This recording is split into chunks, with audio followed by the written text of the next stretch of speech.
and then he falls and then looks up like a child being afraid that his parent is going to beat him at Anderson Silva, dude. Like, the fear in his eyes as Anderson is standing over Chael Oh, Sonnen yeah. is palpable.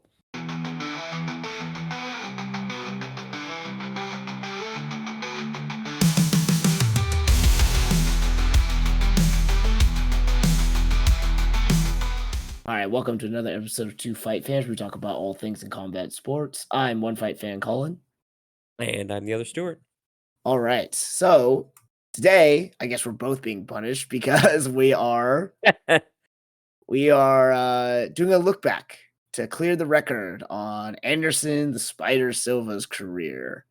Anderson, I think for both of us, like, to set the record straight, we both started watching around or right before the whole like dynasty reign that we've been talking about of all these like long lasting champions. And Anderson Silva has still the record for the longest title reign in UFC history. Is that right? Yeah. Yeah. I mean, he was champion for 7 years Damn. from Yeah. 2006 to 2013 with 16 consecutive victories. Yeah. And damn, that is quite a long time. I mean, that alone should just set the record straight there. Like, Yeah. I mean, yeah, absolutely. Where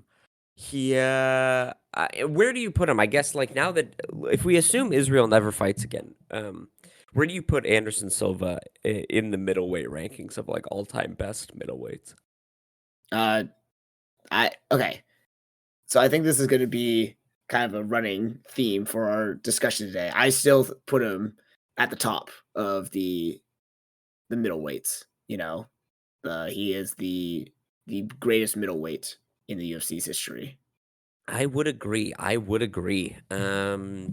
it's an interesting thing because I think like the one accusation, which as we go through this, that we can kind of level at him compared to Israel Adesanya, who I think is probably number 2, is Anderson. Just the like quantity over quality kind of argument for Right. Anderson, saying that maybe he has a quantity of wins and a quantity of time as champion.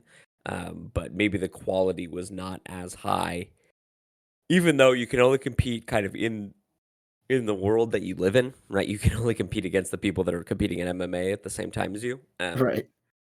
The middleweight division was, I mean, it's thin now. It's still a thinner division, but it was thin back then too. Yeah. Yeah. But I think the big difference for me is like looking back and kind of like thinking back on all of these fights that he had. Every one of his fights was he other than like a small bit in the middle where he still kind of like blew the person out of the water. He just like didn't even try. Um, uh, he blew people out of the water and like definitively won every Yeah. one of his fights. Whereas there's a lot of Adesanya fights. I think starting with the Yo Romero fight, where you're like, all it would take is one judge slightly seeing that round a little bit differently, and he wasn't as definitive, kind of in the back run as champion. Yeah. Yeah. I mean, I was thinking a lot about this because Anderson was, and we've actually touched upon this. Like, we had these champions who were, or not undefeated, but they were just champions for so long because they were so Mhm. much further ahead of everyone in their division. Just like Mhm. light years. Mhm. Watching Anderson Silva fight, it was like watching. It was almost like watching like an adult toy with a child. At Yeah. times. And and we talk about how like the overall playing field was at a certain level, but Anderson Silva was like significant levels above that, and it looked like he didn't have to try. Now, is that his fault that he was like, better, so much better than everyone else? Like, no, but like, you know, I still think, if you took prime Anderson Silva, like late 2000s, like 2008, 2009 Anderson Silva, and you just transported him to today's world, I think he could still be competitive. Whereas in a lot of other sports or anything like that, if you took someone who played at the height like 20 years ago, they may not be as competitive in today's game. Yeah. Like I think about a lot of sports like in particular like recent like basketball and football, like the athletes, the meta, everything has just changed so much in the last 20 years that like it's hard to find certain athletes that could be successful in today's game, but you do have the occasional people like, LeBron James has been playing, over 20 years now, like, Yeah. and he's still competitive. Uh, so it's almost when I was thinking about that, like who could be competitive at those levels, like if you have someone like Anderson Silva being compared to LeBron James, then you've got someone who's pretty unique and special. Now, MMA, I also think has not evolved at the rate as something like football or basketball in the last 20 years in terms of like skill and everything like that. But Whoa, I whoa, think, whoa, whoa, whoa. You gotta slow your roll there for a second, my man. yeah, In the past 20 years, MMA has not evolved as much as, like, football or I soccer. I think it's evolved, but not to the same degree. I'm gonna push back on that, dude. We're talking about 2004. We're talking about, like, I'm talking like, Matt Hughes's title run, right? Like, man, the welterweights now compared to, like, Matt Hughes who never even learned how to throw a 1-2, who was entirely just, like, a double leg takedown and grappling. but yeah, but we've actually like kind of gone back to the wrestling heavy top game dominated, meta for a lot of divisions now. Yeah, but it's completely different, and, like, the people that pioneered that are Islam Makhachev. Islam Makhachev outstruck Dustin Poirier. He can not only outstrike Dustin Poirier, but he also has, like, a wealth of better ground game and has, like, mixed that entirely. Um, I will push back on that. MMA has changed, I think, so much compared to, like, sports that have been around for a long time. I have had plenty of time, right? The athletes might change, and like one of the things we have to like talk about with like other normal sports is also like the rules changing, right? Yeah. Whereas MMA that hasn't happened as much. But no, I would say that I mean, dude, like we're talking about 2004 was like Rich Franklin is the middleweight champion. Um, I'm talking like 2008 here. Like even okay. that, like a decent amount of time, but like, yeah, no, because so the 2004 time, yeah, you had like Rich Franklin, you had Matt Hughes, but then after that came all of these, Yeah. new fighters where you had, okay, GSP came and took over the welterweight division. Anderson Silva Hmm. came over, took over the middleweight division, you Hmm. know, and admittedly, this was also during a time where the idea of being a double champion did not really cross over, did not seem possible. So I guess in that regards, things have changed a lot and that people are jumping weights more and trying to accomplish things like that. Um, but I do think, like, I do think the degree in skill or overall ability, and maybe it's just the middleweight division, maybe just because that's what I was thinking. But I still feel Hmm. like you take Anderson Silva and he's still extremely complicated, or complicated, extremely competitive in today's game. If you take a prime Anderson Silva. Yeah, I think you're right there. I think there's this weird thing we keep talking about, like it's a different sport between 170 and up and 170 and down. Mhm. Um, and yeah, like I think a lot of the champions at light heavyweight, middleweight, heavyweight, even welterweight, um, the game doesn't move as quickly in those divisions, and so right, like it hasn't evolved as much. Like bantamweight has already, like, surpassed the skill level, like, the middleweights today are fighting like bantamweights when bantamweights first started, like, getting into, like, MMA, like, the skill level just the skill development just hasn't moved as fast, but Well, yeah, I bantamweight agree. didn't even exist back then, right? I don't know when the WEC introduced bantamweight. I mean, they had it in, like, Bama and Shudo fighting, Yeah, I'm uh, pretty sure it was like 2010 or something. was when no, no, no. The WEC, I think had been absorbed by then. Um, let Yeah, me that's let that's what like yeah, in 2010 was like when they were introduced. because it started in 2006, the WEC. Oh, no, 2001. Yeah. So they'd been around quite yeah. 2010 is when they'd been absorbed into the UFC. But like the WEC with Pat Curran, like Uriah Faber, Dominic Cruz, all of these guys existed like prior to, around Right. like 2008. Yeah. So anyway, but we're getting way off topic here. Yeah, yeah, yeah, Uh yeah. let's get back to Anderson Silva. Um where should we even start with trying to set like context for Anderson Silva? Well, okay, Um why don't we start for before he got into the UFC? Because did you watch any of his fights from like, Pride or Cage Rage or anything like that? I had seen after the fact his fight with Hayato Sakurai, who for people who don't know, Hayato Sakurai was a really well respected like a popular Japanese fighter at the time. And Anderson beat him to win the Shudo middleweight championship. Middleweight in Shuto was a different. I think it was 170 pounds. It wasn't 185. Yeah.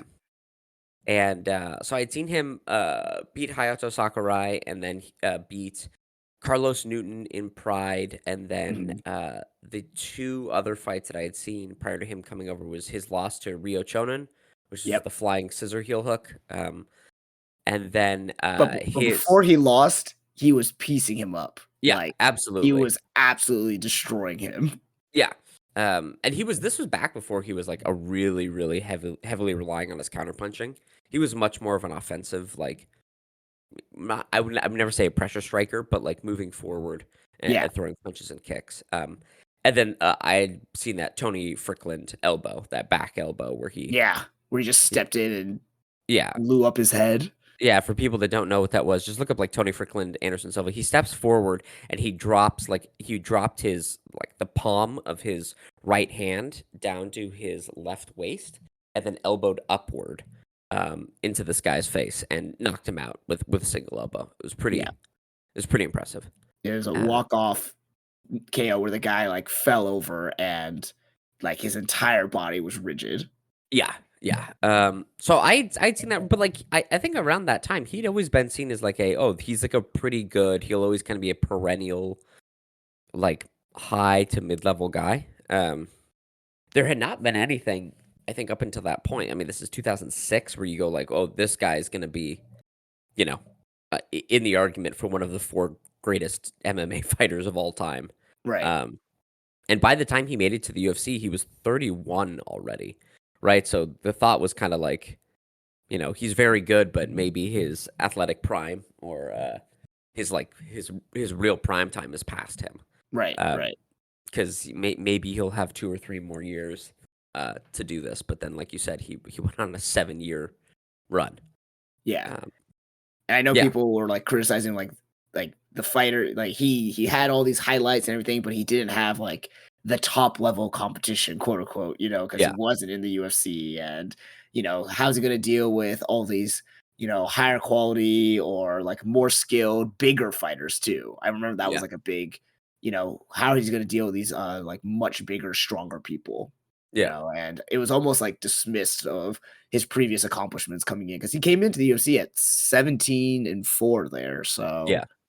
um, Yeah, he yeah, came in with, like, with a resume, but not n I mean, like you said, 17-4. He's not coming in like I'm trying to think of other people that and really everyone was like, "Oh my god," and, like, I think the last person to do that in UFC is Khamzat Chimaev, right? Coming in with, like, I don't know, was it like a 10-0 record? yeah, yeah, And just blowing the doors off people.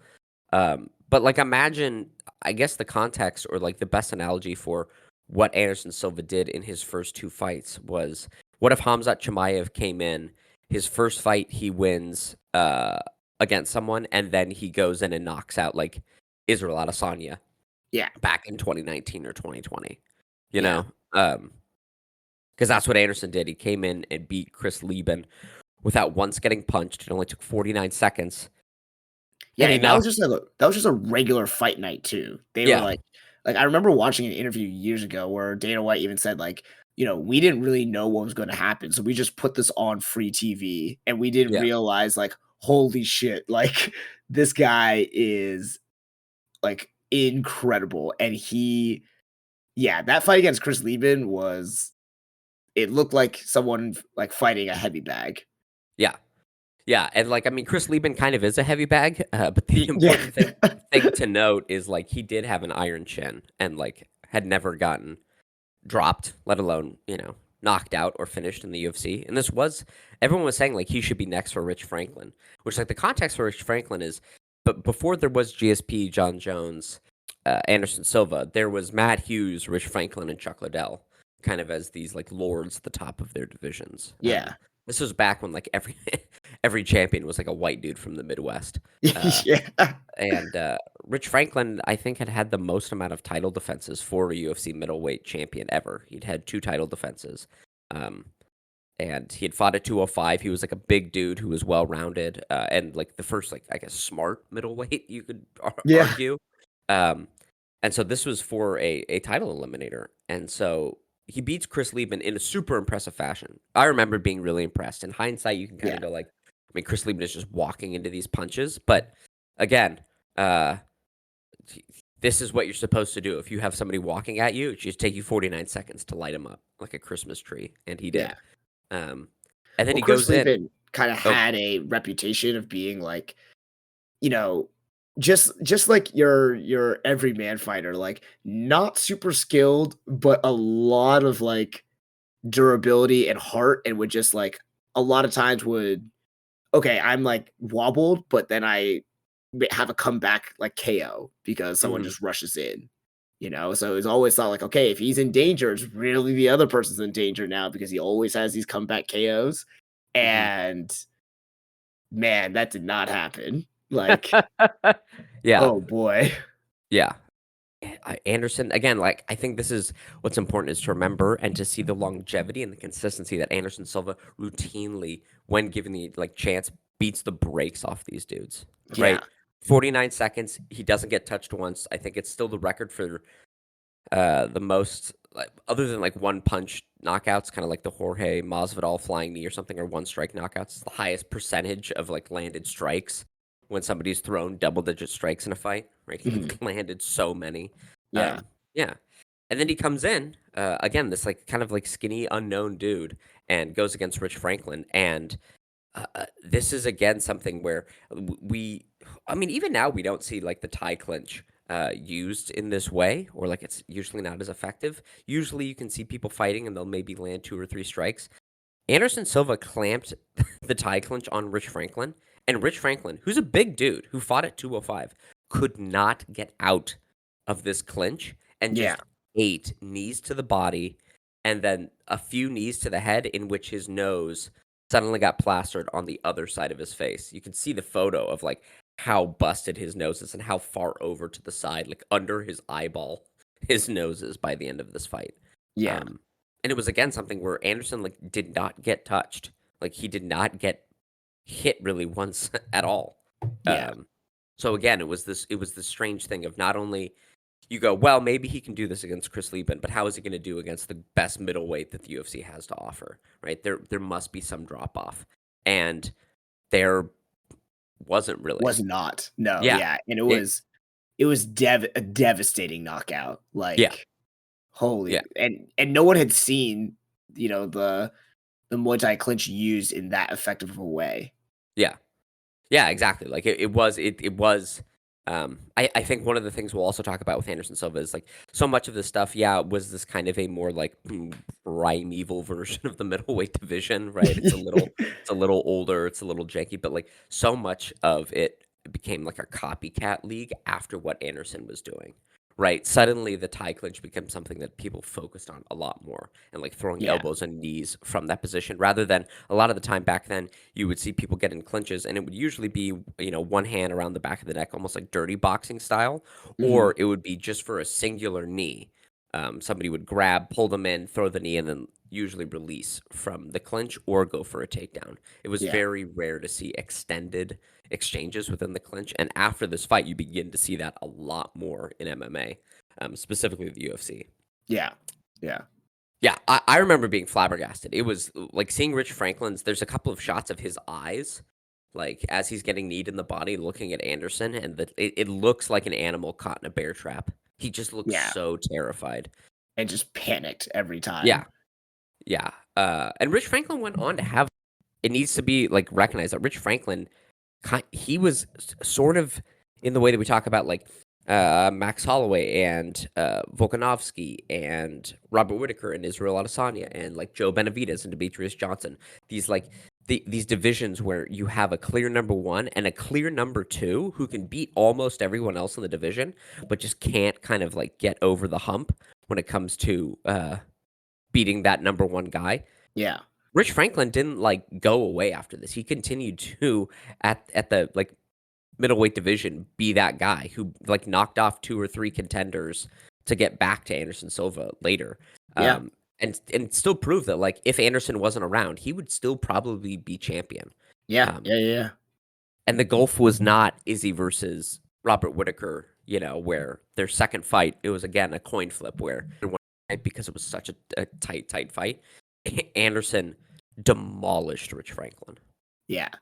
Well, okay, in between the two Rich Franklin fights, you also had like two highlight reel knockouts as well. He was just starting to rack up these wins to be Yeah. like ever more. So he knocks out, Chris Lieben, where he basically didn't get touched. He Hmm. knocks out Rich Franklin, with, technique that we hadn't seen across any MMA division, Yep. and then he fights Travis Lutter, who also missed weight for the fight. So like technically Yeah. became a non-title bout. And then when that happened though, it was like Anderson Silva looked like he just like absolutely felt like he like disrespected because this is the one where he caught the leg and knocked the guy out from there, right? No. This is so Travis Lutter. You're thinking of the James Irwin fight. Travis Lutter was the Brazilian Jiu-Jitsu black belt, and everyone said that like, hey, this is going to be the guy. We know Anderson is great standing up, but what happens when a really good submission grappler gets a hold of him and decides to take him down? Um, and so, uh, like immediately when the fight started, Travis Lutter was able to take Anderson Silva down. Now, Travis Lutter missed weight dramatically, like looked like it was a horrible weight cut. And Anderson, I believe, had just been coming off of.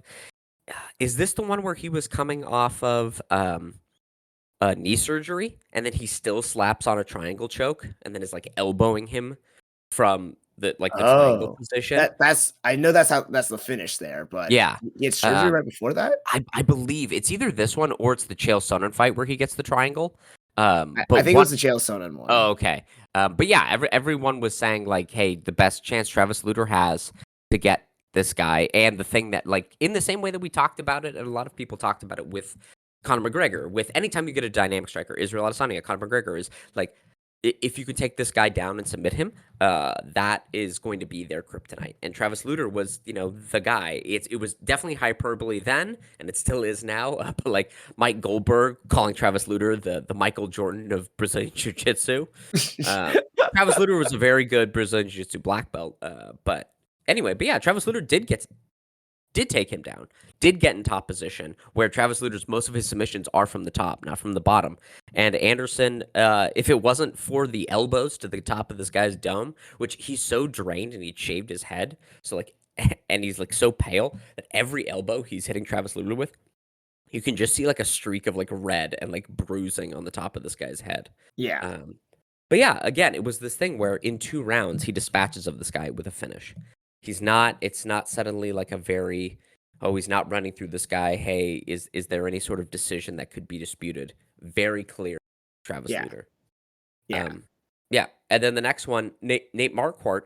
For those of you that don't remember, Nate Marquardt has really gone on a skid, kind of in his later career. But he was one of Trevor Whitman's first fighters, and he was like the Pancrase middleweight champion. So another organization that had a decent middleweight division at the time. Mhm. This was back before, for everyone listening, like the UFC was the only MMA game in town. But he was the Pancrase champion, and again, 4 minutes and 50 seconds. It didn't even take a full round, and he knocked out Nate Marquardt like pretty easily again. Yeah. It wasn't. He barely got touched.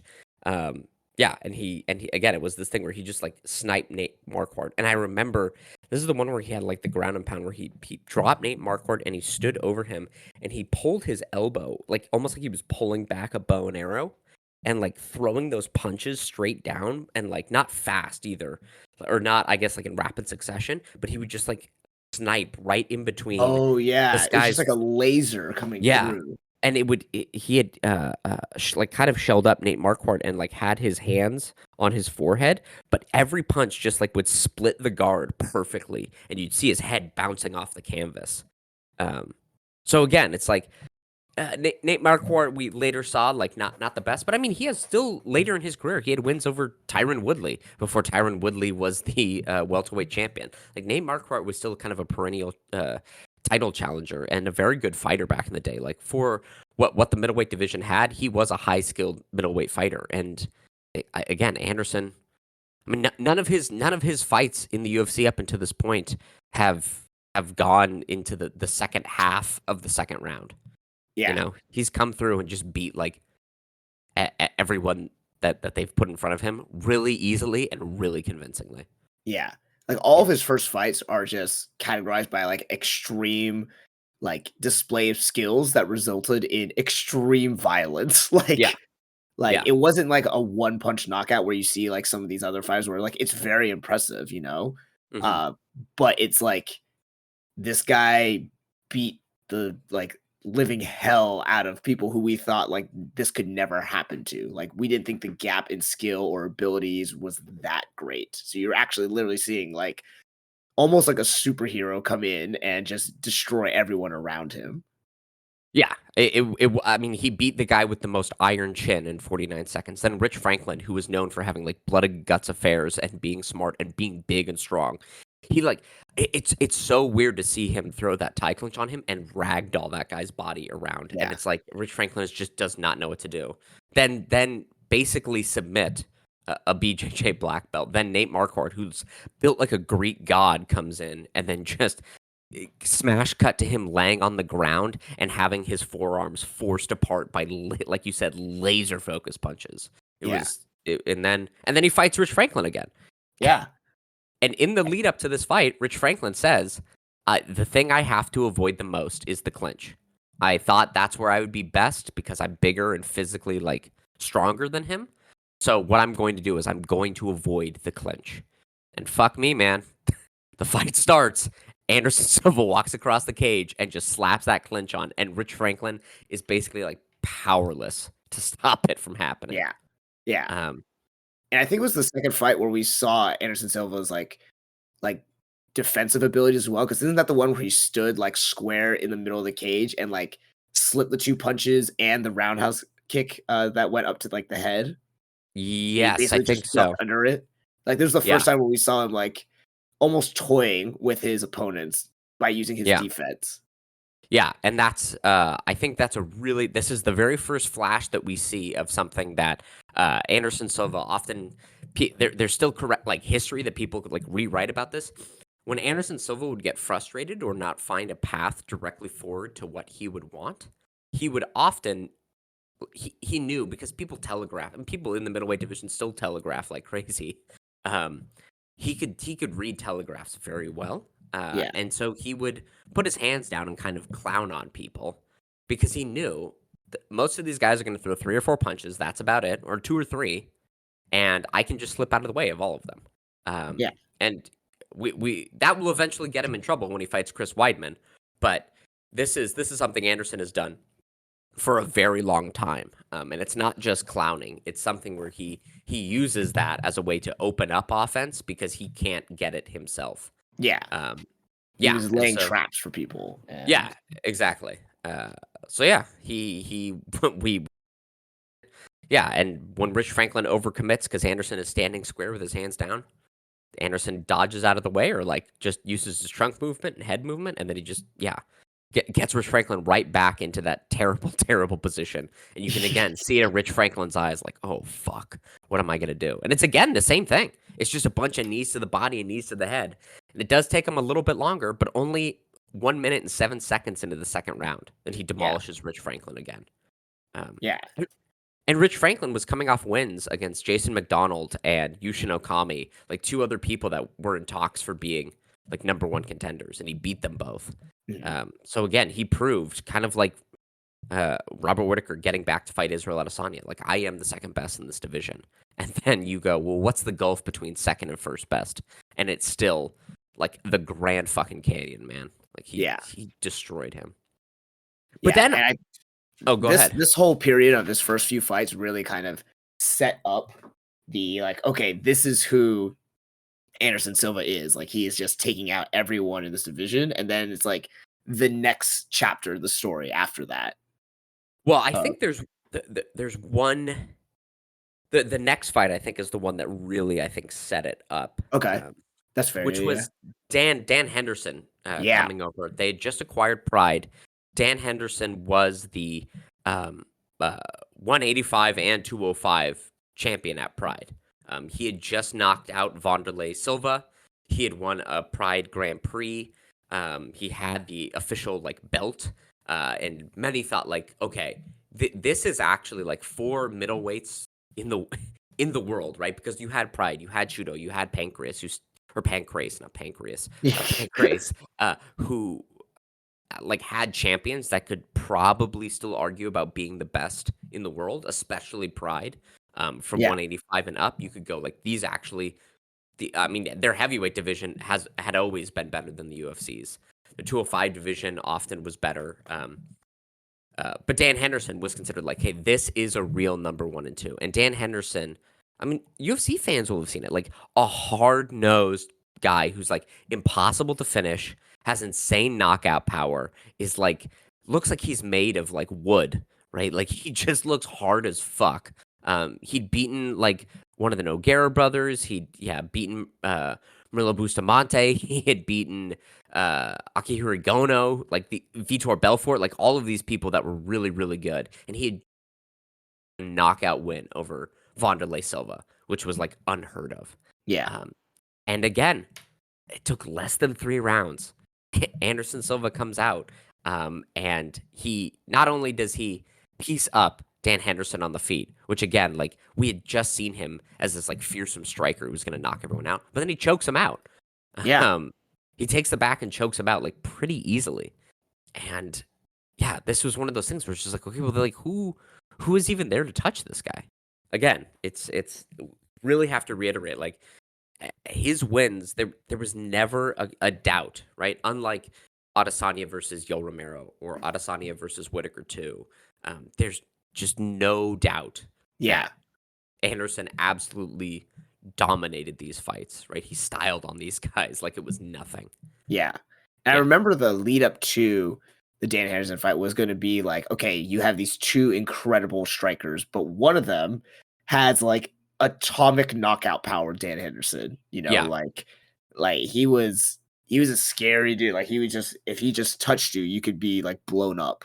yeah, And yeah, not only did Anderson Silva outstrike him, but then when it went down to Dan Henderson went down to the ground to like try to wrestle with him, he like easily took his back and submitted him. And this, I know the rear naked choke also, like the way he got it on, it looked like Dan could. There's nothing he could do to defend it, and like just the cranking and like, yeah, it was not the finish that anyone was expecting. Like you were alluding to earlier.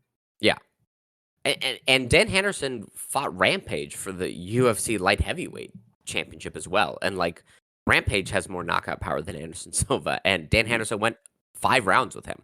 yeah, Um, yeah, and then and Rampage couldn't finish him, and then yeah, in 2.5 rounds.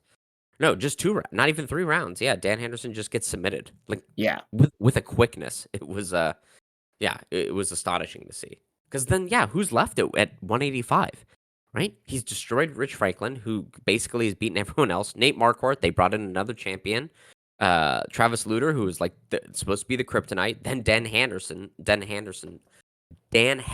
Whew, couldn't get that one out. Yeah, like it was crazy. It was crazy. yeah, yeah, Yeah. And now we enter a really weird period of his tenure, right? He's been champion for this is only 2 years in the UFC. He's done this, right? This was back jeez, when yeah, yeah, like UFC champions fought like 4 times a year usually.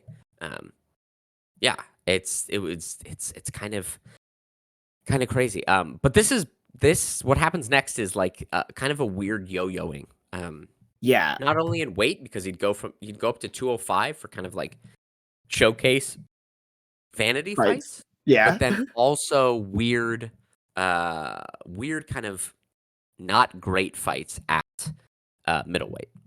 Um, Yeah, this yeah, was this weird time where again, it was like he got to whether it was his age or his like status where it was very much like, okay, you have to come to me now. Like, like we've kind of alluded to it with like Canelo, how he's like, hey, I figured out the game. You've gotta come to me now and figure out how to break like my code here. yeah, And because he would have fights where he would put on like, again, insane like virtuoso performances and incredible knockouts or wins, but then also do ones where he's just like, I'm just gonna like walk around this cage, and since you can't do anything to me, like whatever. yeah. Well, I think what we see in this time period is like two things. One is this is around the time when he really wanted to go into boxing. He's like the first MMA fighter to Uh, really talk about going to boxing, and he really wanted to box Roy Jones Jr. At the time. This is oh 2008. This is yeah, like yeah, the yeah, tail yeah. end of Roy Jones's career. Right, like, he really wanted to go and box, and the UFC was, like, very against it, and Dana had, like, him and Dana had very, like, public spats about, "No, you can't go into boxing, like, it's a bad idea, like, we're not gonna do that, like, we don't co-promote, blah, blah, blah." And then also, one of the things with his, like, fights leading up to it, and one of the things that we find even with Israel Adesanya as well, there's a real mirror there, is, like, if the opponent doesn't fight the exact fight that Anderson likes, which is usually like kind of silly aggression, Anderson is beginning to start to really not like to lead, right? Not like to open himself up to be countered. And so in the light heavyweight fights, right, that really works out, right? His next fight is the James Irvin one. This is the one that you're talking about.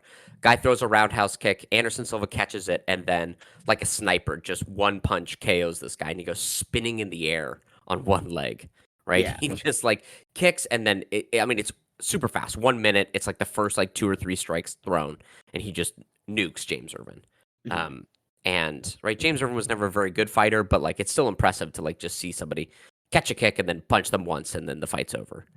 Um, uh, but right, it was this guy came out and then threw a really telegraphed kick. Anderson went, "Great, I'd love to feast on that." And then his Yeah. next fight against Patrick Cote, all he did was like throw feints and then a couple of like, you know, shitty volume punches that don't really have anything on it. And Anderson was like, "Well, I don't really want to go forward on Patrick Cote and open myself up to being countered.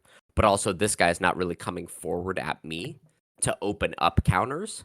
So then it ended up being 3 rounds. And again, this is the first time we ever saw Anderson Silva go 3 rounds in the UFC Yeah. of like Anderson just kind of like skating out of the way and like walking around. And really, this is where you begin to see that Anderson does love to showboat, but he's using that showboating, like you said, to set a trap, like putting his Yeah. hands down, trying to get Patrick Cote to overextend and lunge in on him, which Yeah. Patrick Cote does not do. And it ended up, I remember watching this fight and like it was a pretty shitty fight because then Patrick Cote, like, he does like, I don't know, he looked kind of like Ray Gun in the breakdancing Olympics and like leapt forward on one leg and then he blew his own knee out. Yeah. And it was like, all right, well, that was a really anticlimactic fight. UFC 90.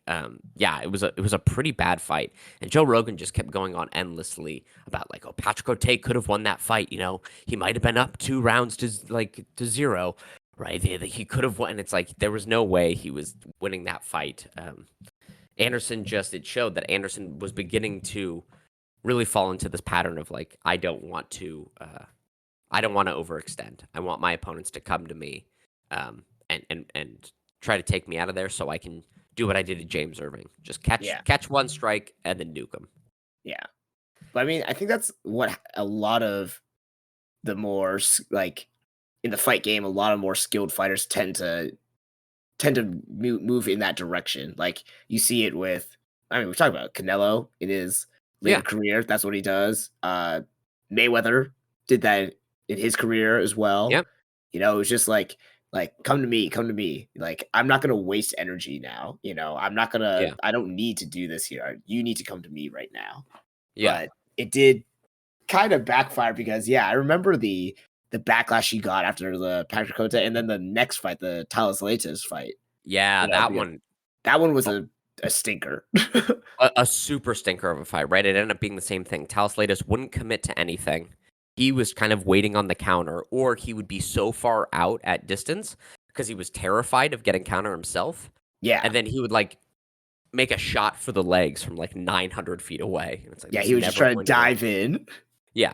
But again, it was something where watching that fight, it wasn't like the Yoel Romero Israel Adesanya fight or like Izzy versus, I guess you would say, like Jared Cannonier, where it was, hey, some of those rounds are really close, right? Like it could have gone either way. Every round, you were like, it's very clear that Anderson is winning this. He's just not doing much, right? Yeah. It would never be like 10 strikes to 11 strikes like some of Izzy's title fights were. It was like, okay, well, Talos Leites has landed nothing, and Anderson Silva's landed like 5 strikes, right? Yeah. So it ended up being really low output, but the only output came from Anderson. Yeah. Yeah. And then again, it was this over reliance on showboating to try to draw it out of people, but people by this time were so terrified that they just like Exactly. wouldn't do anything. And then Dana got really angry about that and like was really throwing him under the bus. This wasn't the one that was the worst for that. That would be the Damian Maya fight. But, Yeah. But again, That was the Talos Leites, circumstance surrounded the Damian Maya fight. But yeah. But the Talos Leites fight, yeah, you're saying. yeah, Talos Leites again. Like we have to like reiterate. Like Talos Leites was like the Patrick Cote one. This was after the Ultimate Fighter. Was it after the Ultimate Fighter where they got promised a title shot? Or no, that was the Travis Lutter one. But Patrick Cote had like come back to the UFC and what was he on?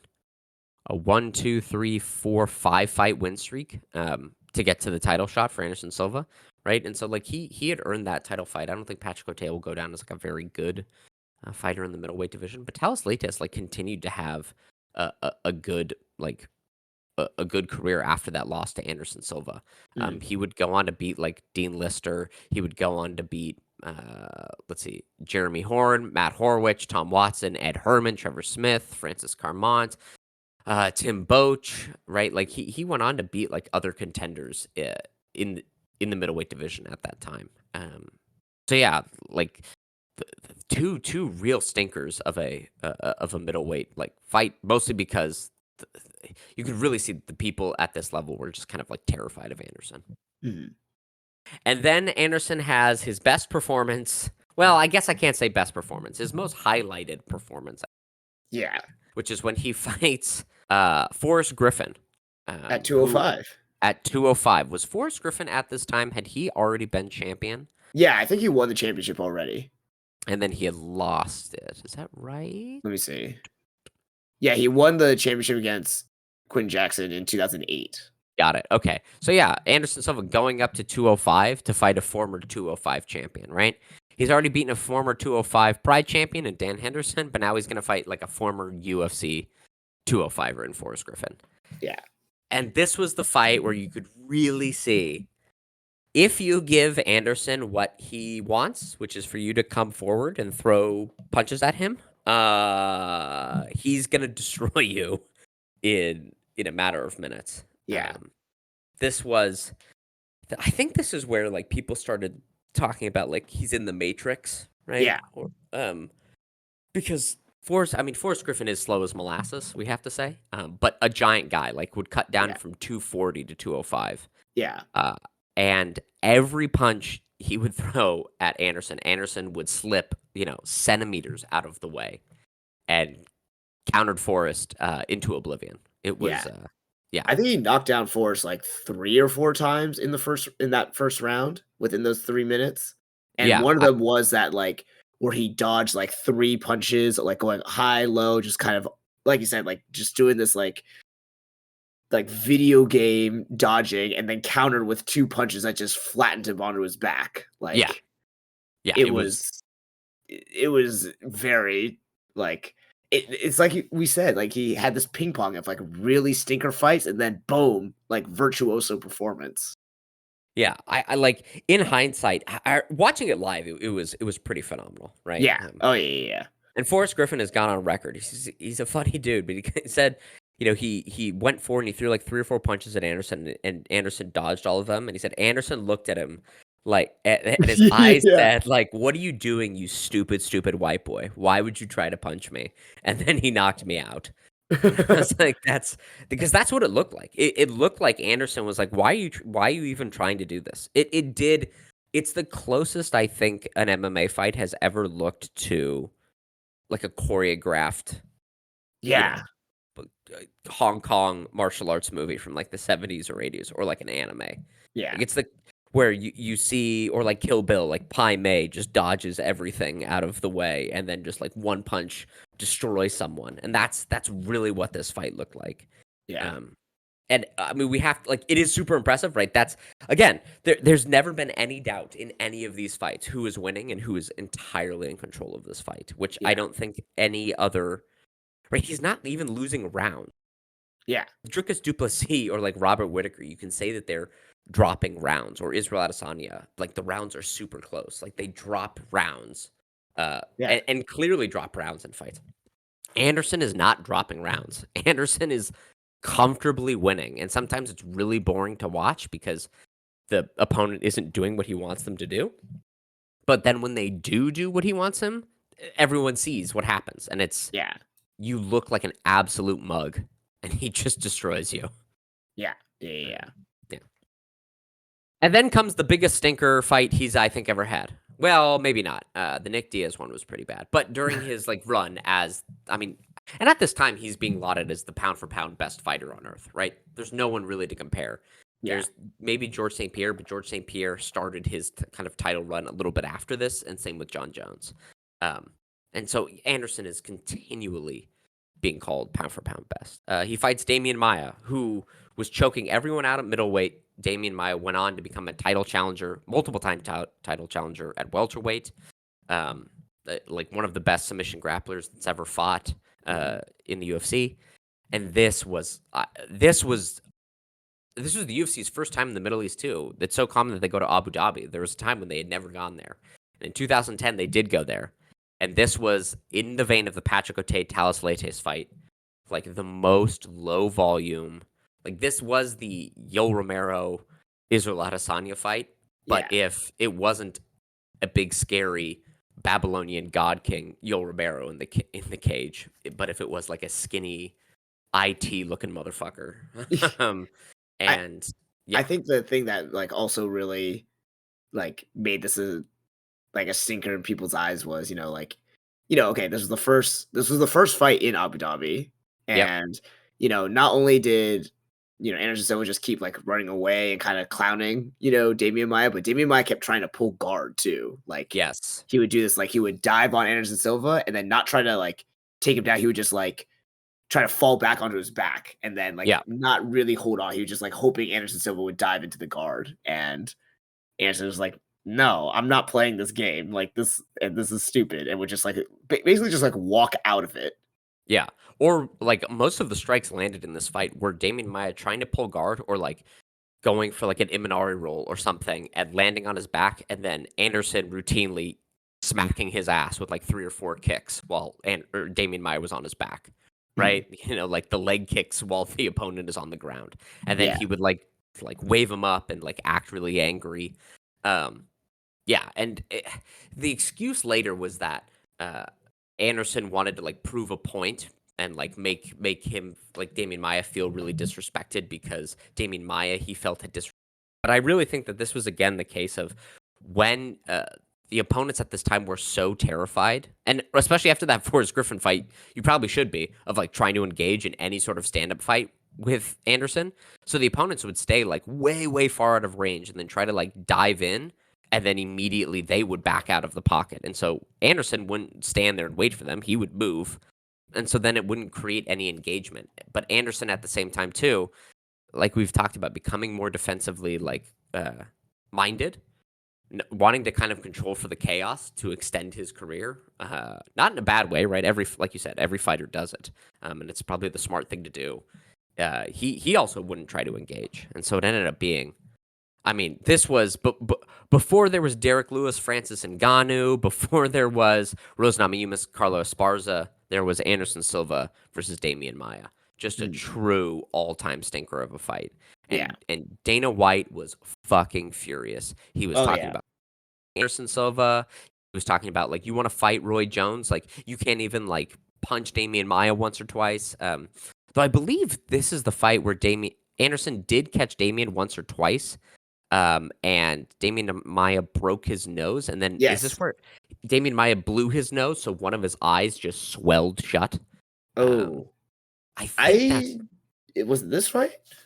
Let me look. I'm not too sure if that was this one, but I do know that he would have that issue going like after this fight. Yeah. I think it was. But yeah, this point where like Damian Maya. Let's see. Um, this was the fight where everyone really kind of turned on Anderson. Yes, this is the fight. Yeah, I'm looking at a picture of the fifth round. Damian Maya's nose is like busted, and one of his eyes Oh, is completely swollen shut. And it was, I think Anderson had caught him with maybe only a 1-2 and broke his nose. Damien went back to his corner, blew his nose, and then his eye swelled shut. And then he became yeah, even yeah. more hesitant. Um, right, yeah, because I remember Dana saying, like, you think you could beat Roy Jones, but you can't beat a one eyed Damian Maya. Oh, okay. And this is, yeah, where like fan sentiment really turned on him. It's such an interesting thing because I Yeah. think it's the same thing with Israel Adesanya. Like after he'd beaten Ro- Robert Whitaker, like had that amazing meteoric rise, beaten Robert Whitaker to win the title, had that like one of the greatest fights of all time against Kevin Gastelum. The fans like turned on him because he had one or two stinkers of fights. Yeah, and this was exactly the same thing. Yeah. But again, I will reiterate, unlike Israel Adesanya, there's no doubt who won this fight. Right? No, Like yeah. Anderson won all 5 rounds. It was a bad fight, but again, if it's 0 strikes to 5, you're like, well, that person had 5x the strikes that the other person had, and Yeah. never really got touched. But then comes in Chael this guy, Sonnen. Chael Sonnen, man, who at the time, like, it's hard because he's such a character now. Like, he was like the most. I mean, at the time, people were talking about like, if you could build a fighter, what techniques, what would you pick? And Chael Sonnen's double leg, like his actual like wrestling, collegiate wrestling, and that power double leg that he had, that was the one everyone would pick, right?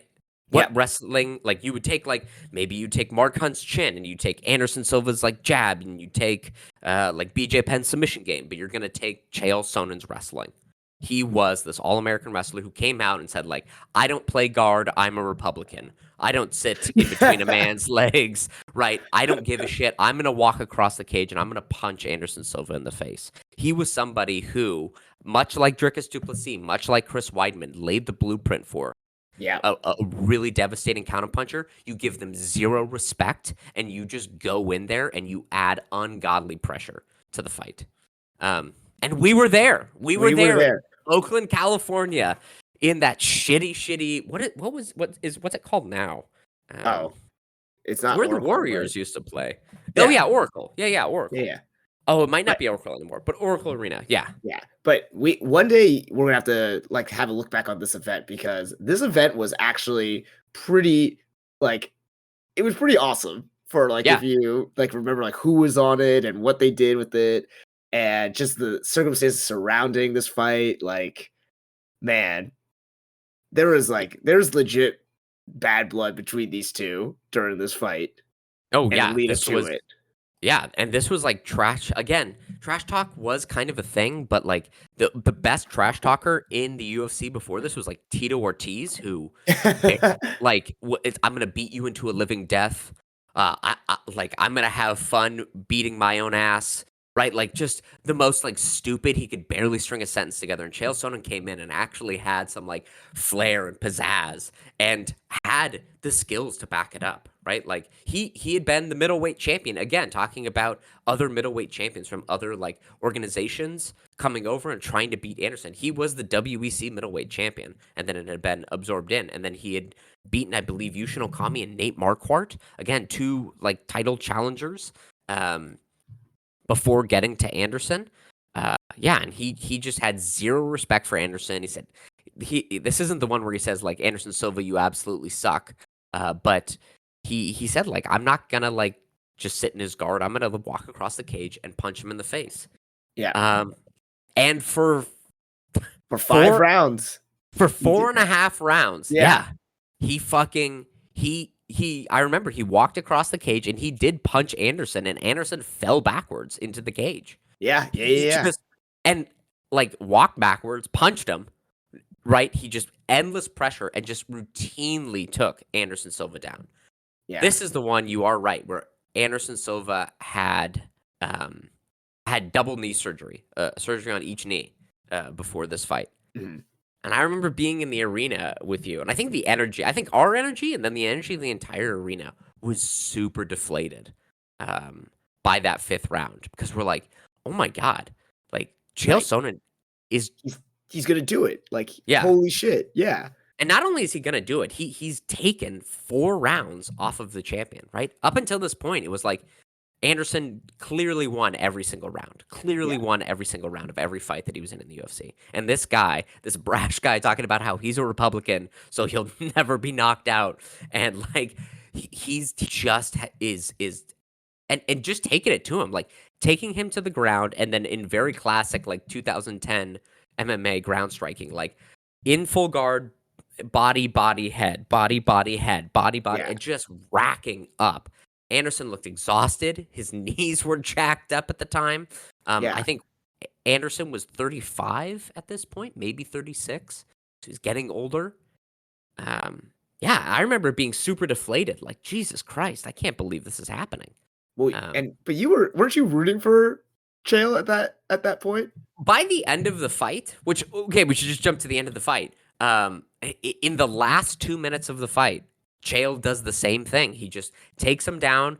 He's he would alternate between like head in the chest, going body head with his strikes, and then he'd posture up, try to pass to half guard. And if he couldn't get it, he would go right back down, body head, and then posture up. One of the times in that fifth round, as he's posturing up, Anderson Silva slaps on a triangle choke, Yeah. which if you've ever had like janky knees and you try to like throw a triangle choke on, hurts like a motherfucker. Like Yeah.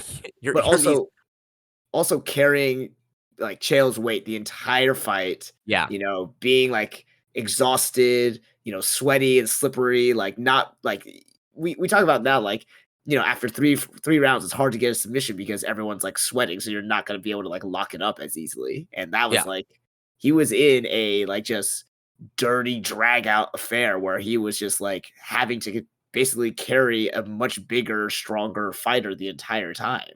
Yeah. And getting punked while doing it too, right? Yeah. This was not like these rounds were not like ooh close. Like probably now with a more lenient 10-8s, I would say almost every round in this fight was a 10-8. Like Yeah. he was Yeah. just Yeah. getting he was Chael Sonnen was giving him the business. Yeah. And then Anderson Silva man slaps on that triangle choke and like within 3 or 4 seconds of that thing being applied, Chael Sonnen taps out.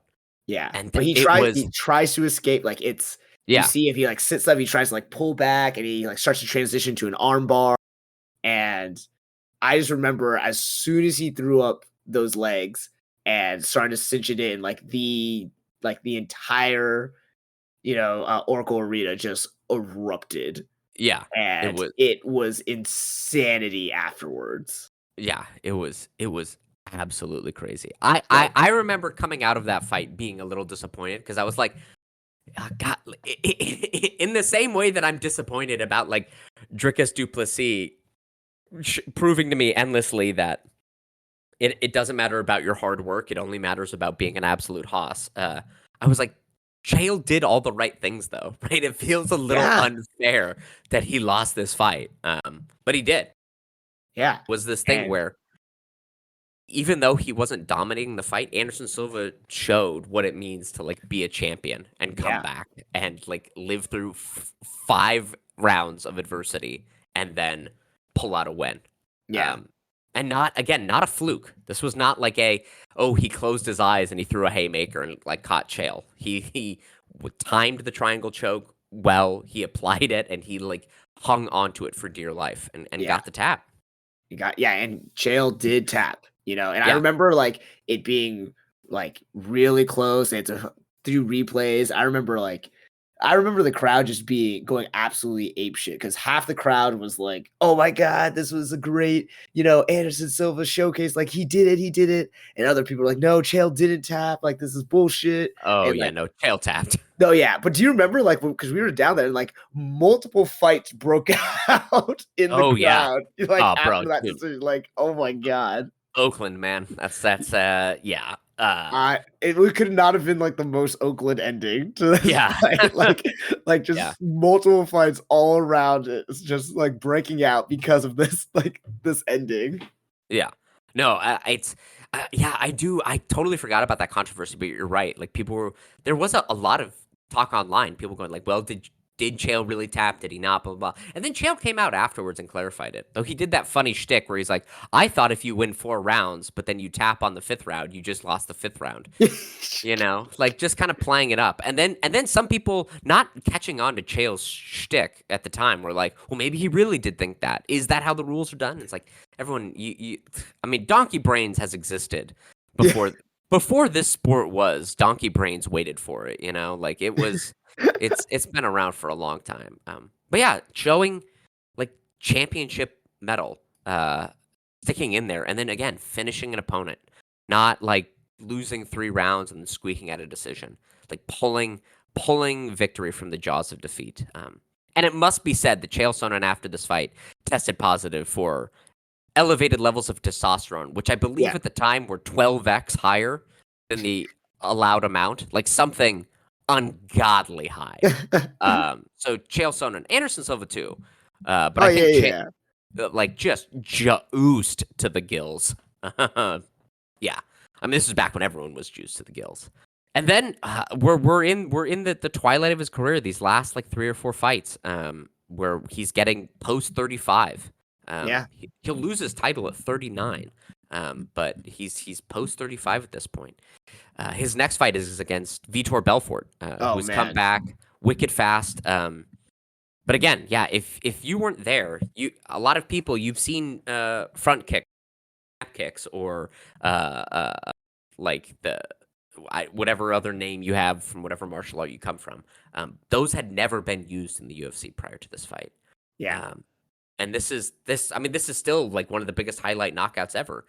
Anderson Silva comes out, and again, it takes only 1 round, and almost no other strikes are thrown, but he just lines up perfectly this front kick and catches Vitor Belfort right on the chin and knocks him Yep. out. Poor Um, poor Vitor Belfort gets knocked out by two of the most incredible front kick like KOs. who else did he get knocked out? Was it Lyoto Machida knocked him Yeah, out with a yeah. front kick? Machida Yeah. has two front kick knockouts. One with the jump front kick to Well, he's got the uh crane kick. He's got the chicken yeah. kick. Yeah. Yeah. With Randy Couture and the front kick with Vitor Belfort. Like, Sends man, Randy Couture's tooth into the stratosphere. yeah. Yeah, so like he comes back, but now everyone goes like, okay, now we know how to beat Anderson, right? You need to pressure him, you have to take him down. And they're like, okay, well, who can pressure him? Who can like really do that? Vitor Belfort, wicked fast hand speed. Everyone's excited about him. This is going to be an amazing fight. Vitor used to fight out of shoot a box, just like Anderson Silva. This is going to be great. And then it comes out, and Anderson just like again a one hitter quitter, and it's Yeah. a front kick too. This for the longest time as well. I think probably until I don't know, maybe like the late 20 teens, early 2020s. This has routinely been considered one of the top 2 or 3 best knockouts in the UFC, Oh yeah. Yeah, um, yeah. and not against a scrub either. Uh, No.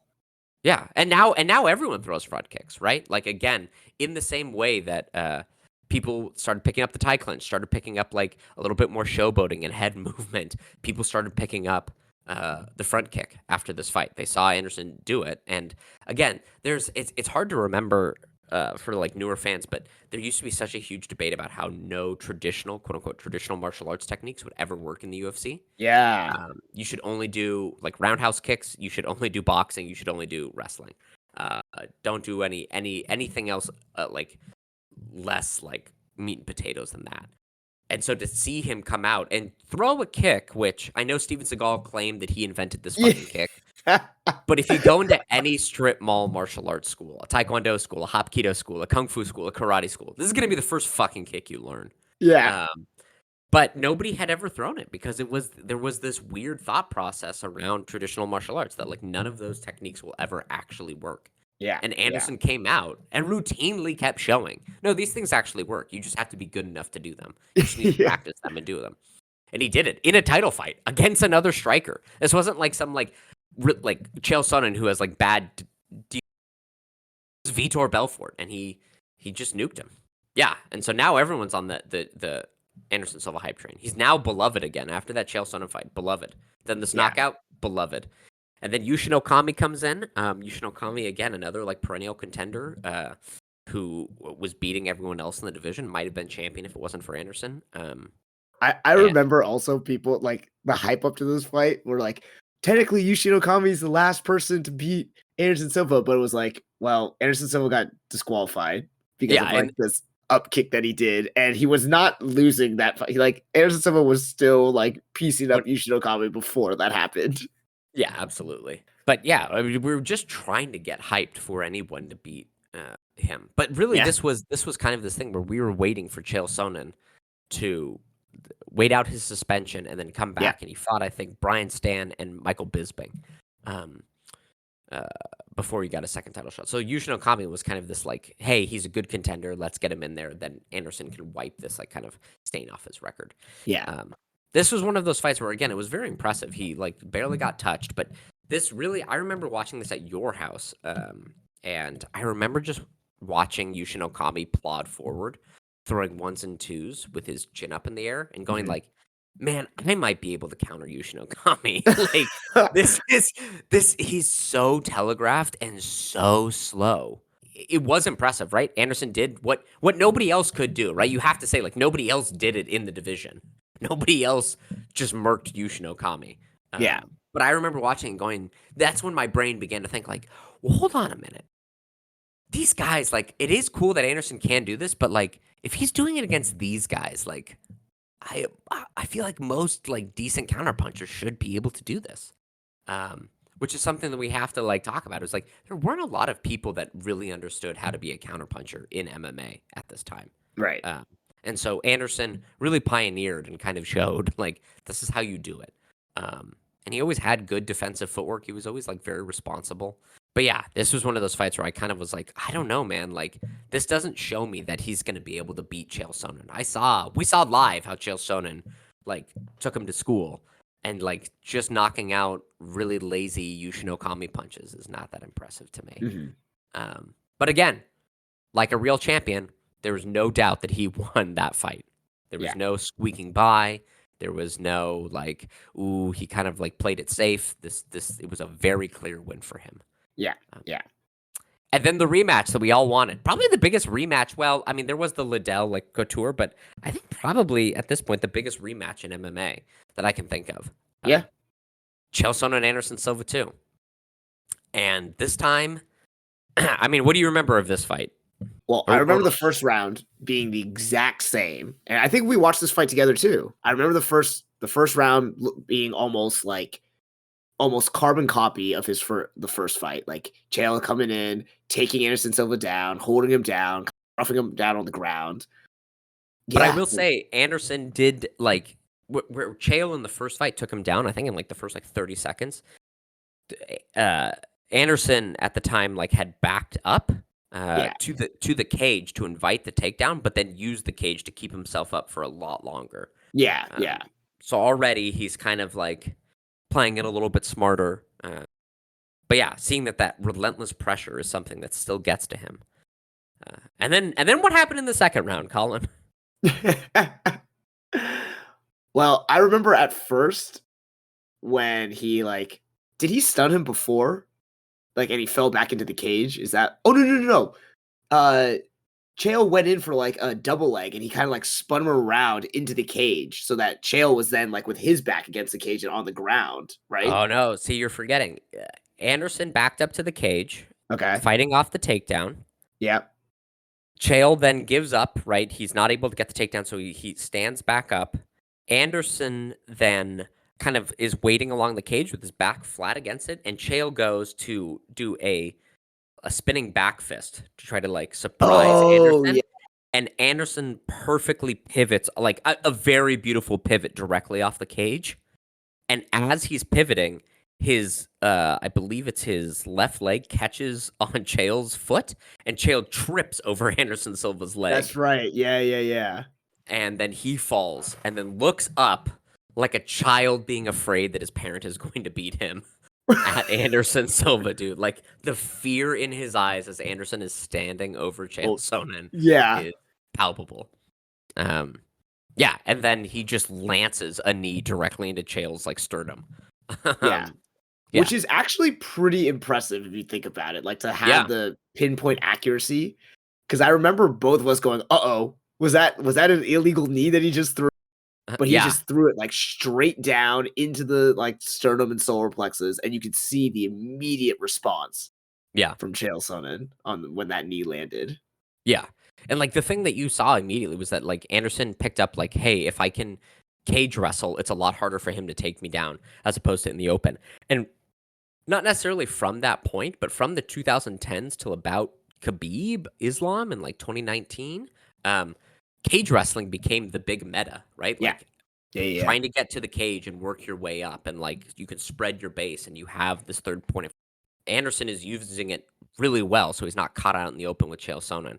And then Chael is a little worried, right? He can't circle fully to try to like reset the angle to take a shot, and so he just has a donkey brains thought, which we see at middleweight. He's like, I'm gonna throw a spinning back fist, and then trips and falls into the fucking cage, and that's all it takes. Anderson immediately jumps on it and wins. Um, yeah, phenomenal, Yeah. phenomenal, right? And Yeah, now yeah, yeah. we're he's 37 at this point, right? Like he's 37, almost 38 at this point. He's beaten the one opponent that ever took it to him and gave him trouble. He beats Chael Sonnen and finishes him in 2 rounds. Mhm. So now he's finished him twice, right? He's beaten Yushin Okami, who technically held a win over him. He's beaten kind of everyone else. Some of those fights weren't as great, but there's never been any doubt, like what that he's the best. And then his last win, I guess he did have a win against Derek Brunson, but Yeah. I don't. I think I remember thinking Derek won it, but like his real last one was against Stephan Bonnar. Rest in peace. Another 205 fighter, and he goes up and he does the same thing. He kind of like puts his back to the cage, and Stephan Bonnar, kind of like Forrest Griffin before him, can't do anything to touch him. And yeah, in 4 minutes and 40 seconds, he knocks him out. Yeah. With knees to the body, and he kneed him in the body. That like I remember Forrest Griffin, or not Forrest Griffin, Stephan Bonnar being lifted off his feet Yeah. with the impact of the knee to that body. Um, yeah, This was also the one where walked to his back to the cage and fought using it like ropes in a boxing match where he just leaned against it and kind of slip punches and just yeah, routinely like just kept walking back into the back of the cage to invite Stephan Bonner to try to put pressure on that way. yeah. It was again that the kind of same tactic that would backfire in his next fight, but like he would continually like clown people and get in their heads, and then they'd be like, "Well, I have to come forward and try to get him," and then he would just you couldn't touch him because he could see your movement. He's got very good eyes and very good reflexes for getting out of the way of shit. And most of these guys would only throw 1 or 2 punches at a time, and so he just move out of the way and then just destroy your body. Yeah. And again, this was one of those fights. I remember Stephan Bonner coming out. And I was like, "Damn, he looks huge compared to Anderson Silva." And he popped for every drug known to man Yep. in his system in this fight. And Anderson got him. So yeah, from 17-4 to 33-4. Yeah. Um, Jesus. yeah, and all, I mean, we go first round KO, first round KO, second round TKO, first round TKO, second round TKO, second round submission, first round KO, third round TKO. Then we have a decision with Talis Latis, then first round KO, decision with Damian Maina, fifth round submission, first round KO, second round TKO, second round TKO, first round TKO. Yeah. I mean, just Every fight is basically a demolition to some respect. Even when he needs to like claw back 4.5 rounds, he still gets a finish, right? Yeah. It's you don't see runs at that, especially at the top of a division. As a champion who everyone is watching, everyone is training to um, beat, right? Chris Weidman said that when he even began training MMA, Anderson Silva was the UFC champion. Yeah. And so he knew the entire time that's the guy I have to beat, and nobody was able to beat him. All of that tape on him, and nobody could touch him. Yeah. Um, yeah, but then Chris Weidman comes in and he does. And everyone, I have to correct the record slightly here. Everyone says like, oh, it's just because Anderson was clowning, and if Anderson took the fight seriously, he would have beaten Chris Weidman. Uh, Chris Weidman took him down. Anderson was having a hard time countering Chris Weidman in the first round. And so when Anderson gets frustrated and isn't getting the openings that he wants, he tries to clown you to overcommit. And instead of overcommitting, Chris Weidman went, I'm going to throw a 4-punch combination. And you might move out of the way for the first 3, but on that 4th one, I'm going to catch you. And Yeah. he did. And he knocked out Anderson Silva at 39 years old. Yeah. You don't see that, right? Like even Israel Adesanya, Robert Whitaker, they have fights where they lose multiple rounds and then they squeak out a decision. Or they have, I mean, all you have to also remember, like, how many times do you go into work and you just have like an off day, right? Anderson probably had an off night on one of those, like, what was that, 26 fights? Uh, no, not 26, 16 fights. 60 fights. Yeah. Yeah. On one of those 16 fights, he's probably had an off day, right? Or he probably Yeah. didn't feel good, or he probably felt sick, or he's probably nursing an injury that was a little bit worse, or he probably just like mentally wasn't there. And he still came in and he still beat the brakes off these dudes. Yeah. It was middleweight. We all know how we feel about middleweight. It is a janky ass division. But everyone that they put in front of him, right? Like he demolished, and that's Yeah. even in the world's shittiest division, heavyweight or light heavyweight. That's very hard to do. That's Yeah. very hard to do. Consistency. Yeah. Yeah, yeah. And then again, to also like remember, like nobody threw front kicks before he threw front kicks. Nobody was counterpunching until he was like counterpunching. Right. Nobody was like really utilizing the tie clinch as a really massive offensive weapon until he was doing it. Yeah. This is he was like, to use like a movie analogy. This is like everyone was like making films from the 1940s. Then he like made Jaws, and everyone's like, "Holy shit! I didn't know you can make movies like that." Like that's what Anderson Silva kind of was. Yeah. And when I look back on like the latter part of his career now, because after the Stephan Bonner fight, now we've got like all of his losses that are just kind of in a row. You know, he was, like you said, now he was like 40 by the time this happened, right? Yeah, so he lost at age 39. He fought Nick Diaz coming off of a suspension. He was 41, I think. Yeah, he's 40 or 41. Yeah, so Or he was 40, just yeah.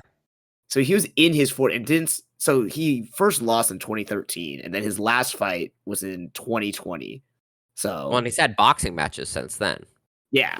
Well, we're right? just his UFC career. Like, Yeah. yes, he lost over that 7-year period and pretty much only lost. He had one win in that time period from 2013 to 2020. But he was also in his 40s. Like, Yeah. like think about any other sport where an athlete is trying to be competitive in their 40s like that, like at the highest level. Yeah. Yeah. It's also crazy because think about so he loses to Chris Weidman fair and square. Chris Weidman and Luke Rockhold for a very short period of time were the best in that division. Yep. And then so they were the new like real champions. It became the Rockhold Weidman era for a very short period of time. He fights Nick Diaz, a terrible fight. The same thing happens, right? If you don't commit, Nick Diaz just stood way far at range, being terrified. Nothing happens. The Michael Bisping fight. So Michael Bisping became champion after this fight. Michael Bisping, in the second round, or I believe the third round, Anderson Silva hits him with a flying knee, and Michael Bisping is fully out. Herb Dean, though, in his infinite bloodlust and wanting to see someone die in the ring, does not call the fight at that moment, and Anderson Silva walks off as if he's Oh going to yeah, go walk yeah, off yeah. KO. if Anderson for 2 or 3 seconds had just followed up with a few ground strikes, he would have won that fight, right? Yeah. Like he would have beaten Michael Bisping at that point, right before Michael Bisping became champion. That Daniel Cormier fight when he came in on 2 days' notice Yep. to to fight at UFC Same. 200, Yep. he kicked Daniel Cormier in the stomach, and Daniel Cormier let out like a and like bent over, right? Like if Anderson had been able to like land one or two more body strikes, he might have finished Daniel Cormier. And in fact, we even saw that when Daniel Cormier fought John Jones and Stipe Miocic again, the thing that was like the key to beating him was punishing his body. And Yeah. Anderson like kind of pointed. I mean, I think we all, if you'd watched Daniel Cormier fight in the Strikeforce heavyweight Grand Prix, I think we see that Daniel Cormier hated being touched in the body, but Anderson really pointed it out. John Jones called it out that seeing that Anderson Silva fight, he was like, "Oh, I have to hit Daniel Cormier in the body." Yeah. So he was very close to beating both the who would become the next middleweight champion and the light heavyweight champion at that time in his Yeah. 40s. In his Um, 40s. yeah. And we can't throw out the fact that he did all this coming off of what should have been a career-ending injury. Like Oh, that yeah, snapping his that leg entirely. Yeah, yeah, that's right. that is Yeah. still one of the nastiest things I've seen in Mhm. the UFC. Like, I remember seeing it in like live because I think this one we watched together as well. And I remember him throwing that kick, and I thought the screen glitched out just because of like how the leg bent and Yeah, just man, when your I when was your like, big oh toe touches your knee, that's a bad thing. You don't want that yeah. to happen. Yeah. And then they played it over and over again Oh, yeah. in like slow motion. I was like, oh this was horrific seeing Yeah. this. And Make sure to yeah, pivot when you throw your round kicks, boys. Like, gotta pivot. but like that, I mean, he needed surgery and everything, and that should have been like, okay, like one, you've already accomplished everything you need to. You don't need to do anything. Two, Mhm. you're in your 40s. Yeah, Like go home. yeah, this you're good. Like, and then three, this injury could have ended anyone's Yeah. career at any age. Like, if a 20-year-old had that injury, it would be like, oh, this is like, we're really concerned about this. Like, you're gonna have to care for this properly now to even have a chance to come back. But he was Yeah. like, all right. Well, it's And it's it's the injury that's bigger, basically, you know? It's snapping your leg completely in half will put a damper on anyone's willingness to, like, get into any other kind of professional yeah, competition. yeah. Yeah.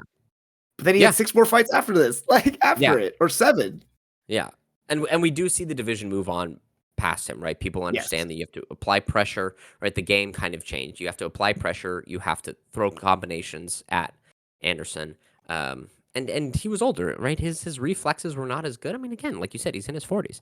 But then he still went on to he beat Julio Cesar Chavez Jr. He knocked out Tito Ortiz in like the funniest like short boxing match I've ever seen in my life. Right? He's continuing to have like nearly as a 50-year-old have like a combat sports career. Nobody's really had a career like at all. Uh, in my mind, there's only one or two other people that could even like touch how good of a record he has, and what he like kind of was. And those were other people that were kind of his contemporaries at the same time, like George St. Pierre, John Jones. A very good fighter. All of you need to put respect on Anderson Silva's name, Yeah. because you don't see people doing that, right? We talked a lot. Khabib was kind of the big like nobody takes rounds off Khabib, but his run was just so much shorter. 3 title defenses. He didn't have a like a 16 fight win streak in the UFC at the top level, Mhm. right? He beat 3 or 4 of the best people, but Anderson Silva beat 16 of like the best people, in a row.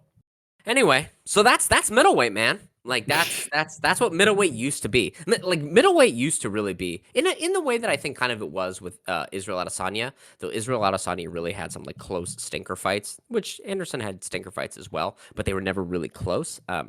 It was for like a 10-year period. It was a game of like who who's gonna do anything to this guy?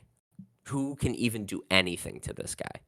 Um, and that's yeah. Well, I don't think we've had that. I guess we have it with Dricus du Plessis now. But something always does happen to Dricus, right? Like, Yeah. he does always lose a fight. That Sean Strickland fight was very close. He lost the first round against Robert Whitaker. He lost 2 rounds to Israel Adesanya, right? Like, but it is kind of this game of like, who can do anything to this guy? Yeah. The closest parallel I can see is Islam Makhachev, or Alex Pereira. Just like, who Yeah. can touch this guy? Who can touch this guy? But again, Alex Pereira was knocked out 1, 2, 3, 4 fights ago, right? He was knocked out last year. Yeah. And Anderson went for like nearly 10 years of like not being touched. Yeah. Or when he was, he would still finish the opponent. Yeah. Uh, I, yeah. I think it's worth pointing out too, like, you have these 2 phases in his career, like these 2 7-year periods from like 2006 to 2012, when he first got into the UFC, and then Mhm. 2013 when he first lost the middleweight championship to 2020. So the Mhm. same amount of time, basically all wins versus all losses, Mhm. but he fought 16 times, so twice the amount in his winning streak than he did in his losing streak here.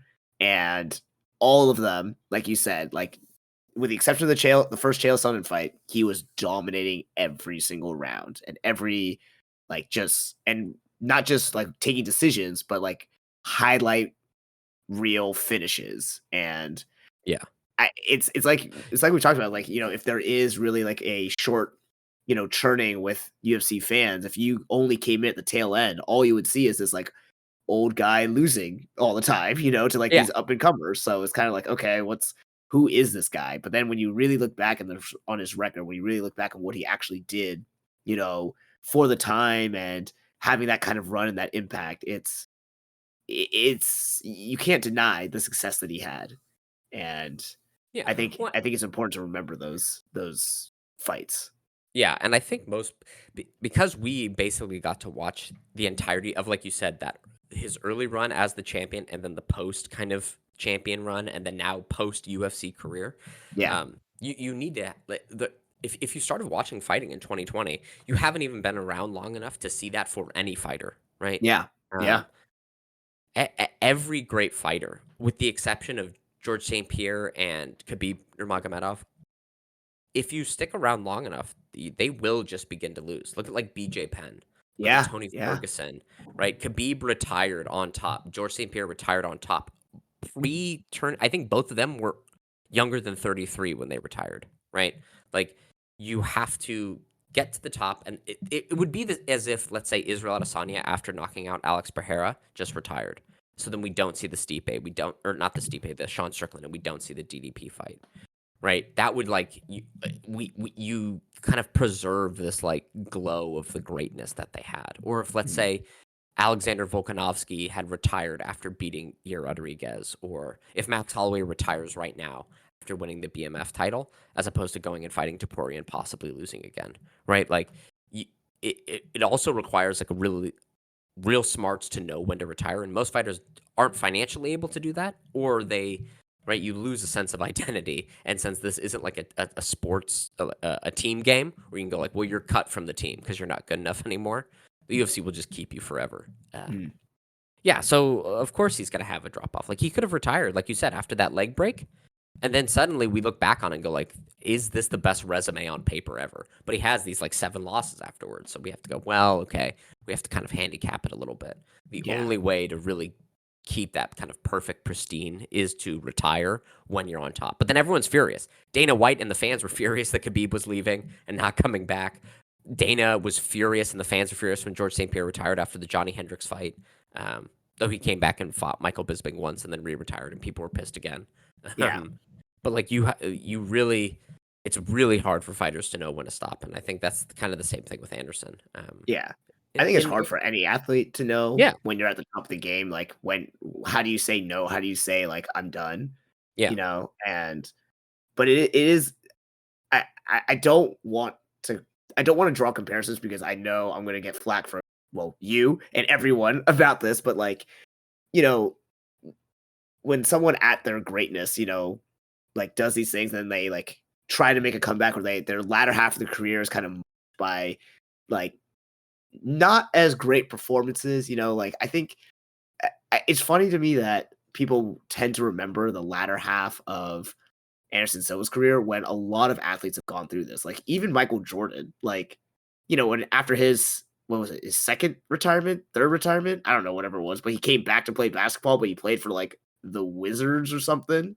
No one really talks about that like 2 to 3 year career, where he was like, why are you playing? You don't need to play. Like, what's actually happening here? Everyone Yeah. focuses on his three Ps and things like that. And I don't know if this is just unique to fighting because fighting is a very much like what have you done for me lately like kind of sport.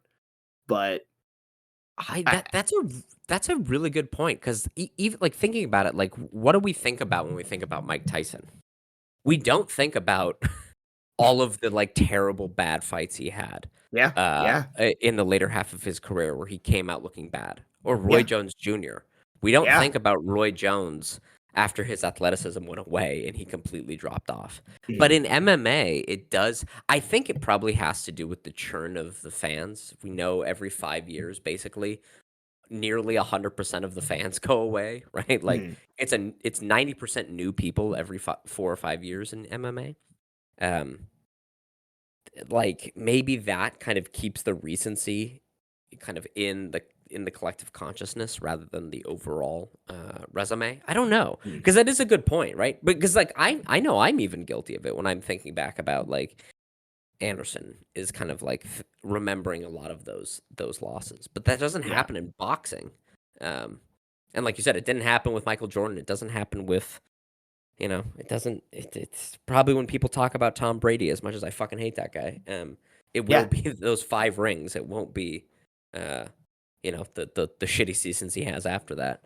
Um, yeah, I don't know.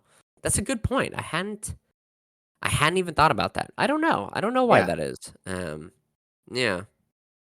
Yeah. It's worth thinking about. It's worth looking at because it's like you have this polarizing effect of Anderson Silva's like to his wins and his losses, but also like I don't know if you just look at the numbers, like yeah, you would can't hang anymore, but Yeah. it's Well, just really fascinating to me that there are people who are like, oh no, Anderson's washed or like was yeah. never really that good.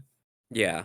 Yeah. I think it has to do with it probably has because I'm thinking about like why is it not the case in boxing? Because boxing is like prize fighting and you're hyping things up, right? And I even hyped up like Usyk and Yeah, Fury as like the we did best, it. yeah, the best like heavyweights. But like I truly believe that. But you also like you have boxing fans that are like 97 years old, right? And have been there since the beginning and they won't let the promoter get away with hyperbole about saying this is the best guy. Whereas Mhm. in MMA, especially Dana White is like horrible about this and the UFC promotional machine. Every time there's a new anything, this guy's the most dangerous. This guy's the most Yeah, what right?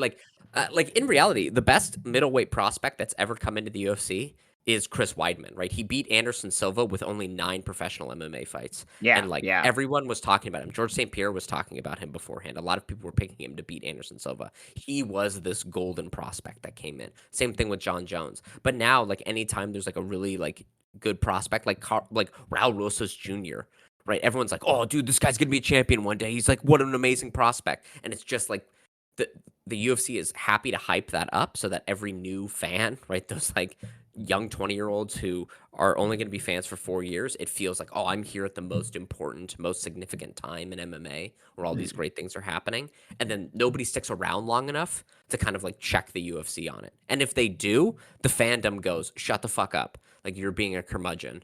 Be quiet. Whereas you don't get, right? You don't need to do that with a team sport. You need to go like, this is the best like quarterback we've had. And if you say that for every quarterback across like 20 years, people go, shut up. We Yeah. know they're not. Like, we're not dumb.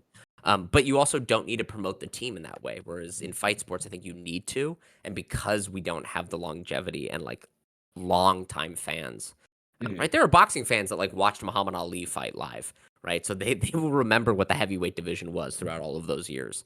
Yeah, But we yeah. don't like we really are, and maybe a couple other people by only a few years. We are some of the oldest like MMA fans, by which I mean like Jesus. the length of time we were there when Tim Sylvia was the champion and knew what heavyweight looked like back then. Like that. You'll that always was bring that heavyweight up. in the UFC, or like when Mark Coleman won the UFC championship. I guess that's kind of my thought because everyone wants to write. They wanted to hype Israel Adesanya up as like the 2.0 of Anderson, which kind of diminishes what Anderson was. Mhm. Then Sean Strickland and DDP beat him, and so you go, well, if they can win, Israel must not have been very good. Yeah. I don't know. It's weird. Whatever. He's on. I hate the conversation around like Mount Rushmore, like the top 4 best fighters, but like on paper, Anderson is. He definitely deserves a spot at that like kind of top 4 table in Yeah. MMA. Yeah, for sure. Anything else you want to talk about Anderson Silva? I mean, I'm actually very, very happy with your take on Anderson Silva because I remember back in our day when we were watching this, we were young fans of this. I was very much the pro Anderson Silva fanboy, and you're like, nah, fuck this guy.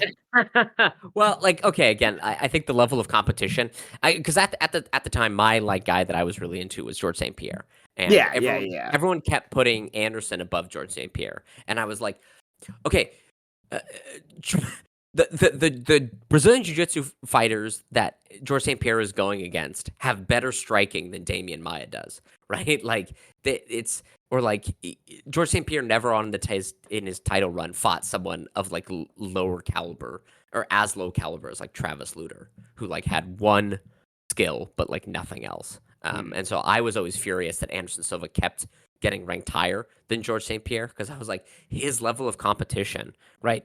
Anderson definitely had the quantity, but Anderson or George St. Pierre always had the quality, and I felt like people always said like he didn't because he just out wrestled and like beat them comfortably, like 5 rounds to zip in a bunch of his mm. fights. He wasn't finishing them. But I also was like, come on, he's demolishing Josh Koscheck, Matt Hughes, John Fitch, Thiago Alves, Jake Shields. Jake Shields, who has a win over Dan Henderson, right? Like it's somebody who has a win over like a 205er.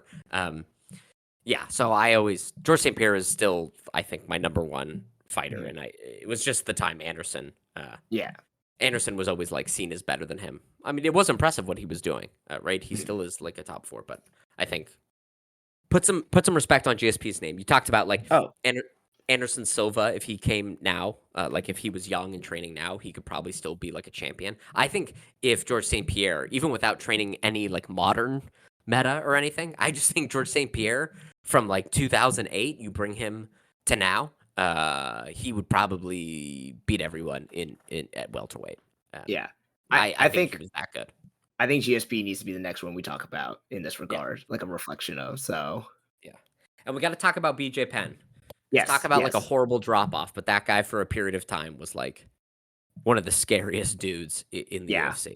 yeah. We'll talk about these guys because they are all in that same time, all Yeah, that like dynastic golden era. Like holy yeah. shit, I know. how What a lucky weird. were we? I Like know. Well, and talking about like the other champions at that time, right? This was like during Jose Aldo's run at 145. This was yeah, during Dominic Cruz's run, and then Henan Barao as like the interim at the same yeah, time as well. Like this, and this was and the start of John Jones's career and everything. Yeah, yeah, John Jones, Anderson, GSP, Jose Aldo, BJ Penn for a little bit of time. Like, yeah, this really was back when it was like you said, dynasties. Yeah, Like this person lording over the division. Who, if every single one of them, if they were 25 and you brought them to MMA right now with the game that they had, they probably still could be a top 5 in yeah, in their yeah. divisions. I mean, fuck it, Jose Aldo might still be a top 5 at 135 right now.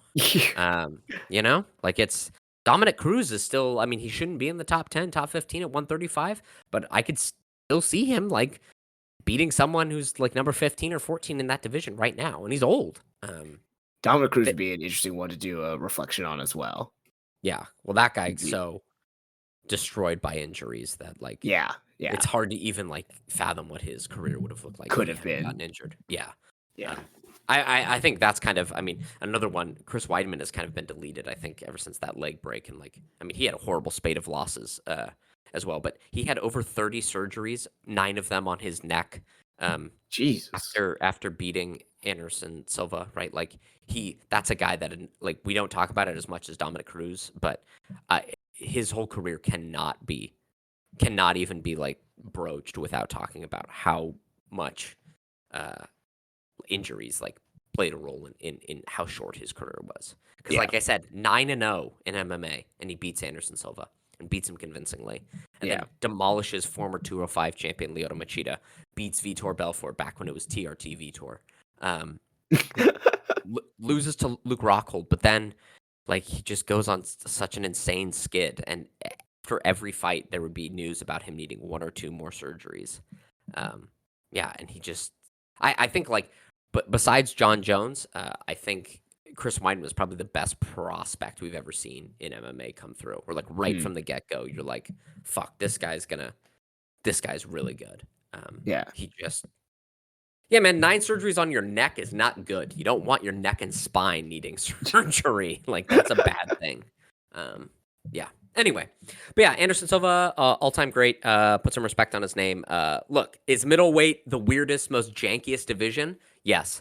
And is that why it's kind of good? DDP is the champion because, like I said before, this is a division of donkersons with no skills, and then like these like offensive savants at the top, yes, but now it is returned to the common man, and DDP is establishing order once again. He's like Anakin Skywalker, right? He's bringing balance to the Force.